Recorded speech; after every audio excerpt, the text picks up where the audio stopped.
গল্পটি কঠোরভাবে প্রাপ্তবয়স্কদের জন্য। গল্পটি সম্পূর্ণ কাল্পনিক, গল্পের চরিত্র ও গল্পটির সাথে বাস্তবের কোনো মিল নেই। আর আমাদের চ্যানেলের এই গল্পগুলো শুধুমাত্র বিনোদনের উদ্দেশ্যেই তৈরি করা, তাই গল্পটি নিজ দায়িত্বে শুনবেন। হাই বন্ধুরা, আজকের গল্প প্রেমিক পুরুষ গল্পের 26তম পর্বে তোমাদেরকে জানাই স্বাগতম। বরাবরের মতোই তোমাদেরকে বলবো, তোমরা যদি গল্পটির আগের পর্বগুলো এখনো না শুনে থাকো, আমাদের ডিসক্রিপশনে গল্পটির প্লেলিস্ট থেকে অবশ্যই গল্পটির আগের পর্বগুলো শুনে নেবে। কেননা গল্পটির যে সুন্দর সুন্দর মুহূর্তগুলো রয়েছে সেগুলো আগে না শুনলে সব কিছু মিস করে যাবে। তবে আর দেরি কিসের, হেডফোন পরে এখনই বসে পড়ো। শুরু করছি আজকের গল্প প্রেমিক পুরুষ পর্ব 26। আমি নিজের কল্পনার জগৎ থেকে বেরিয়ে আসি। ছোট্ট একটা নিঃশ্বাস নেই। কেন জানি বারবার মনে হয় আহাদ আর আদিত্য একজনই, কিন্তু স্বপ্না আর আহাদের রিলেশনের কথা মনে পড়লে সব অগোছালো হয়ে যায়। আহাদ তো স্বপ্নাকে পাগলের মতো ভালোবাসে, তাহলে আমার সাথে কেন এমন করবে? এসব ভেবে আহাদের দিকে তাকাতে দেখি আহাদ আগের মতোই সিটে হেলান দিয়ে আমার দিকে ছোট ছোট চোখ করে তাকিয়ে আছে। আজ এই চোখে স্পষ্ট আমার জন্য ভালোবাসা দেখছি। উনি আমার হাত ওনার হাতের মাঝে নিয়ে মুগ্ধ হয়ে আমার দিকে তাকিয়ে বিড়বিড় করে বললেন, কখনো তোমার হাত ছাড়ব না সুখ পাখি। ফ্লোরে বসে আছি। ঝর্ণার পানিতে আমার পুরো শরীর ভিজে যাচ্ছে, কিন্তু সেদিকে কোনো ভ্রুক্ষেপ নেই। মন বিষণ্ণতায় তিক্ত হয়ে আছে। চোখ থেকে অঝোরধারায় পানি ঝরছে। জীবনের প্রত্যেকটা হিসাব এলোমেলো। যতবারই জীবনকে গুছিয়ে নিতে যাই, ততবারই সব কিছু আরও এলোমেলো হয়ে যায়। আচ্ছা, এমন কেন হয়? মানুষ যা চায় তা কেন পায় না? আমি খুব বেশি কিছু তো চাইনি, শুধু এক মুঠো ভালোবাসা চেয়েছিলাম। কাউকে নিজের বলে দাবি করতে চেয়েছি, যার উপর শুধু আমার অধিকার থাকবে, যা চোখে আমার জন্য মুগ্ধতা থাকবে। কিন্তু আমার সাথেই কেন এমন হলো? যখন পাগলের মতো আদিত্যকে চেয়েছিলাম, তখন তার থেকে জীবনের সবচেয়ে বড় আঘাত পেয়েছি। আর এখন যখন আহাদকে ভালোবেসেছি, তার জীবনের সাথে জুড়ে গিয়েছি, এখনও আহাদের ভালোবাসা আমার নসিবে নেই। তার সবটা জুড়ে স্বপ্না। জীবন এমন কনফিউজিং কেন? যখন আদিত্যকে চাইতাম, সেই সময় আমি তার কাছে বিনোদনের বস্তু ছিলাম। আর এখন যখন আমি তার থেকে মুখ ফিরিয়ে নিয়েছি, এখন আমার জীবনে আবার ফিরে এসেছে। আমি এক ভুল দ্বিতীয়বার করব না।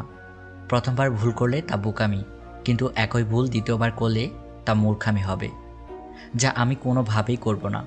আর অন্যদিকে আহাদের চোখ একটা বলে আর মুখ আরেক।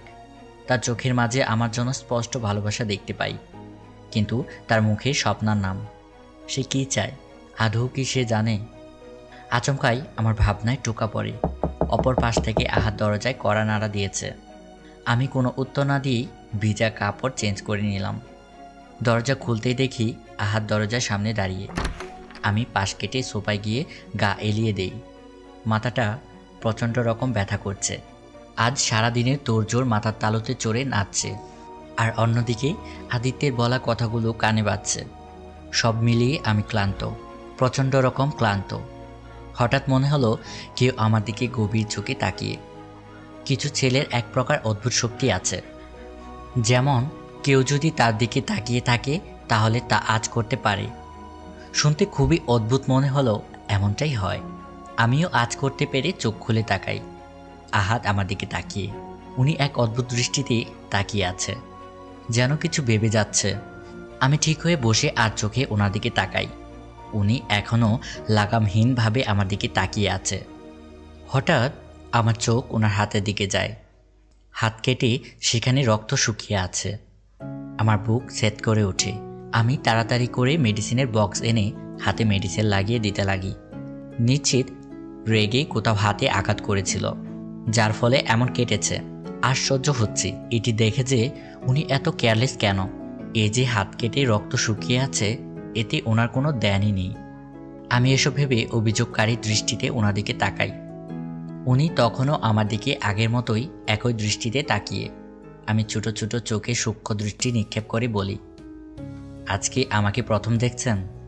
উনি গভীর দৃষ্টিতে তাকিয়ে মুচকি হেসে বললেন,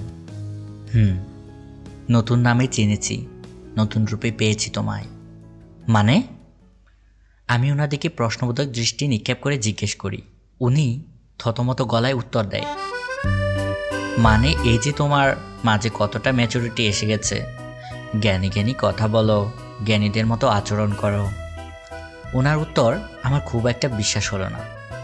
কিছুক্ষণ সন্দিহান দৃষ্টিতে তাকাই, শান্ত স্বরে বলি, ম্যাচুরিটি কারো মাঝে এমনি এমনি আসে না, জীবনের তিক্ত বাস্তবতা তা এনে দেয়।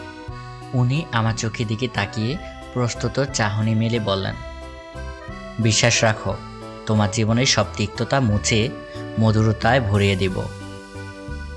আমি তাচ্ছিল্যের হাসি হেসে জবাব দিলাম, এই বিশ্বাস তো আর কাউকে করতে পারবো না। বিশ্বাস কাচের মতো স্বচ্ছ হয়, একবার ভাঙলে তা আর জোড়া দেওয়া যায় না, যতই প্রচেষ্টা করো দাগ থেকে যায়। ওনাকে আর কিছু বলার সুযোগ না দিয়ে আমি ওনার সামনে থেকে উঠে যাই। এই লোক মায়ানগরের বাদশাহ, ওনার সব কিছুতেই মায়া রয়েছে। ওনার চোখে মায়া, চাহনিতে মায়া, কথায় মায়া, সব কিছুতেই মায়া। ওনার আশেপাশে বেশিক্ষণ থাকলে আমি সেই প্রথমবারের মতোই ওনার মায়ে পড়ে যাব, যা আমার জন্য সর্বনাশা হবে। সরি আবেদ, ওই দিন তো এমনি বললাম, আর তুমি সত্যি সত্যি রাগ করলে। এতদিন তুমি আমার প্রেমিকা ছিলে, অতঃপর বউ হলে, আমাদের ভালোবাসাবাসি হলো, আর এখন আমার বাচ্চা তোমার পেটে। তাই এক বাচ্চার বাবার সাথে এইসব লুতুপুতু করতে এসো না, পাপ হবে পাপ। প্লিজ রাগ করো না। সর লুচ্চা মহিলা, এভাবে কি কেউ কাউকে চুমু খেতে আসে? দেখো, এক বাচ্চার বাবাকে এভাবে বিরক্ত করতে নেই। তাহলে তোমার বাচ্চা আমার পেট থেকে নিয়ে তোমার পেটে রাখো। আপু, তোদের রুমে এক্সট্রা একটা বালিশ হবে? রোদের হঠাৎ রুমে আসায় দুজনেই দুদিকে ছিটকে পড়ে। রোদও হয়তো ওদের কথা কিছুটা শুনতে পেয়েছে, তাই তো মজার ছলে বলে উঠল, আমার ভবিষ্যৎ ভাগ্নে ভাগ্নি পৃথিবীতে আসার আগেই আপনারা মারামারি শুরু করে দিলেন। রোদের এমন কথায় আদিব কিছুটা দুষ্টি হাসি দিয়ে বলে, আরে তোমার বোনটা ভুলে যাচ্ছে কয়দিন পর যে মা হবে, তাই তো কথায় কথায় বলে চুমু খেতে। আদিবের এমন কথা শুনে মায়া লজ্জায় লাল হয়ে গেছে। তাদের দুজনকে অবাক করে রোদ বলে ওঠে, পৃথিবীর সেই বিখ্যাত চুমুখোর ছেলেটাই আমার হোক, চুমু ছাড়া প্রেমিক আলগা আলগা লাগে। রোদ যখন বুঝতে পারলো ও কি বলেছে, তাড়াতাড়ি দরজা দিয়ে দৌড় দিল। এদিকে মায়া আদিবকে বলতে লাগলো, আচ্ছা, রোদ কি বলে গেল? তবে একটা কথা ঠিকই বলে গেল, প্রেমিককে চুমু দিব না তো কাকে দিব? চুমু দেওয়ার জন্যই তো আবার প্রেম করব। মায়ের এমন কথা শুনে আদিবের মাথায় মনে হয় আসমান ভেঙে পড়ল। সাথে সাথে বলে উঠল, এই না, তুমি অন্য কারো হলে আমার কি হবে? তাহলে আমি কার? আমার? তাহলে অন্য কারো কেমনে হব? এই যে বললে চুমু খাওয়ার জন্য অন্য কারো হবে। তোমারই হব, আবার নতুন করে। তাইলে কাছে আসো। একদম লুচ্চামি না করে ঘুমাও। বেচারা আদিব চুপ হয়ে গেল। ওইদিকে রোদের বলা কথাটা কারো কানে বারবার রিপিট হচ্ছে, আর দুষ্টু মিষ্টি হাসিতে ওই স্থান ত্যাগ করে রুমে যাচ্ছে।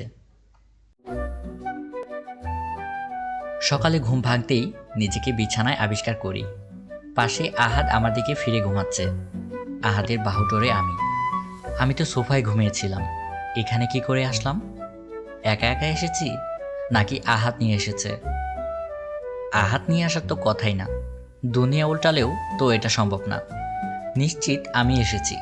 নিজের দিকে তাকিয়ে লজ্জায় জড়সড় হয়ে যায়। গায়ে কম্বল জড়িয়ে নিই, সেই কম্বলের ভিতর হুট করে আহাদও ঢুকে যায়। খুবই বাজে অবস্থায় আছি। ও কি আমাকে নিয়ে কিছু ভাবছে? ও মাই গড, এমন হলে আমি লজ্জায় মুখ দেখাতে পারবো না।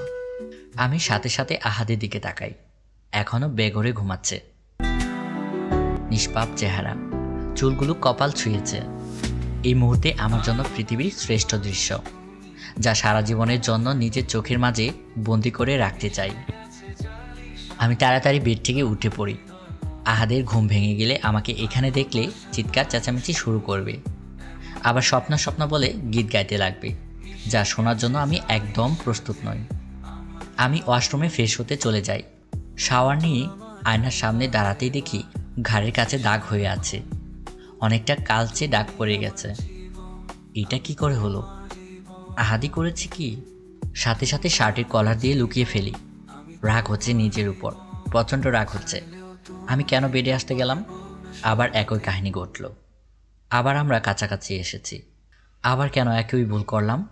যেখানে সম্পর্কটাই চুক্তি, সেখানে এসব আমার জন্য পাপ। অসহ্য হয়ে গেছি, বিরক্ত লাগছে সব। আমার মাথা কাজ করা বন্ধ করে দিয়েছে। আমি এত চাপ আর নিতে পারছি না। আমার শান্তি দরকার। কিছুদিনের জন্য সব কিছু থেকে ব্রেক চাই। কাল সাকিব বলছিল তার বাবা মা গ্রামে গিয়েছে, বাড়িতে একা। কিছুদিনের জন্য কি সাকিবের বাড়িতে চলে যাব? এতে মাইন্ড রিফ্রেশ হয়ে যাবে। এইসব যন্ত্রণা থেকে কিছুদিনের জন্য মুক্তি পাব। আহাদের থেকে কিছুদিন দূরে থাকলে মাথা থেকে ওনার ভূত নামবে, কিন্তু বাড়ি থেকে কি অনুমতি দিবে? এসব ভেবেই বুক চিরে দীর্ঘশ্বাস বেরিয়ে আসে। নিচে চলে যাই। মায়ের সাথে দেখা হতেই মাকে সাকিবের বাড়িতে যাওয়ার কথা জানাই। মাও যাওয়ার অনুমতি দেয়। মা আমাদের সম্পর্ক নিয়ে আহাদের খামখেয়ালিপনা লক্ষ্য করেছে। মা নিজে থেকেই চাইছে আমি আহাদের থেকে কিছুদিন দূরে থাকি। মায়ের ভাষ্যমতে আমি আহাদের থেকে কিছুদিন দূরে থাকলে আহাদ আমার ইম্পর্টেন্স বুঝবে, আমাদের সম্পর্কের মর্ম বুঝবে। মায়ের কথায় মনে মনে তাচ্ছিলের হাসি দেই। মাকে কি করে বোঝাই আহাদের জীবনে আমার কোনো মূল্য নেই, তার মন প্রাণ জুড়ে অন্য কারো বসবাস। আমি হাজার হাজার মাইল দূরে গেলেও ওনার কোনো কিচ্ছু যায় আসে না। মা স্ট্রেটলি মানা করে দেয় যেন আহাদকে কোনো প্রকার ক্লু না দিই যে আমি কোথায় আছি, আর নিজের ফোনও বন্ধ রাখি। আমি মায়ের কথা মতোই কাজ করি। আহাদ বাইরে বের হলে সেই সুযোগে আমিও সাকিবের বাড়িতে চলে আসি। আপুকেও কিছু জানাই না। আপু আবার তার দেবরের প্রতি খুবই দুর্বল। আহাদ আপুকে জিজ্ঞেস করলে ঠিক বলে দেবে, তাই আপুকে না জানানোই ভালো। সারাদিন সাকিবের সাথে আড্ডা দেই। দুজন একসাথে খুব আনন্দ করি। সারাদিন মুভি দেখে গেম খেলে কাটিয়ে দেই। সাকিব একমাত্র মানুষ যে আমাকে সবচেয়ে বেশি বোঝে। আমার ভালো মন্দ আমার থেকে বেশি জানে। সব সময় সব কিছুতেই আমাকে সাপোর্ট করে, ভাই বোনের মতো খেয়াল রাখে।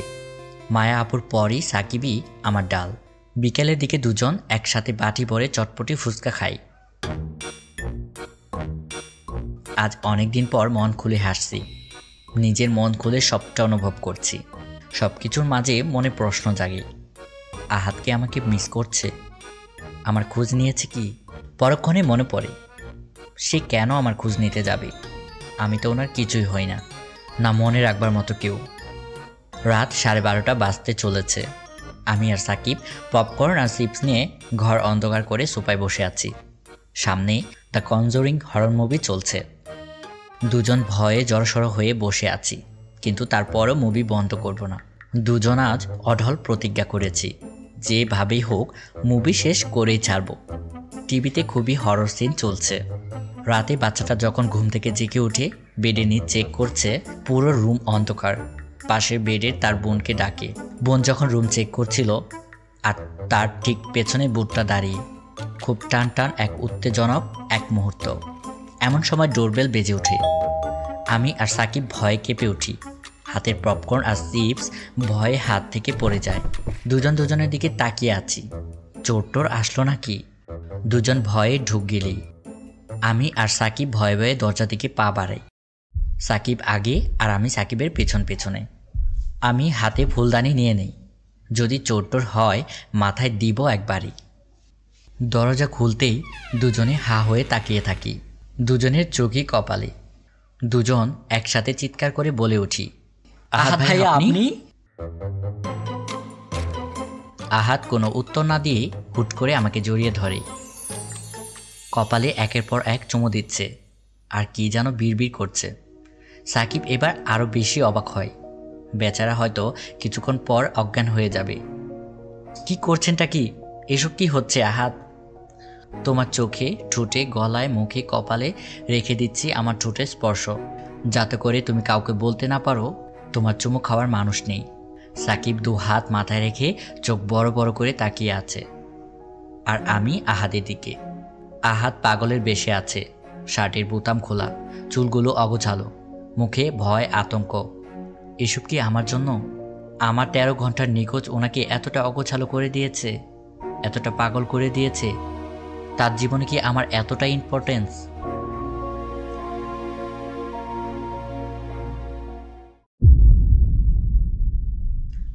বন্ধুরা, শুনছিলে প্রেমিক পুরুষ গল্পের 26তম পর্ব। আজকের এই পর্বটি তোমাদের কাছে কেমন লাগলো সেটা কমেন্ট করে জানাতে একদমই ভুলবে না কিন্তু। গল্পটি ভালো লাগলে অবশ্যই একটি লাইক দিবে। তোমরা যদি গল্পটির পর্বগুলো খুবই তাড়াতাড়ি পেতে চাও তবে অবশ্যই গল্পগুলোতে বেশি বেশি করে লাইক করতে হবে। শীঘ্রই ফিরছি তোমাদের জন্য পরবর্তী পর্ব নিয়ে। সে পর্যন্ত সবাই খুব ভালো থেকো আর বাংলা স্টোরি সাথেই থেকো। বাই।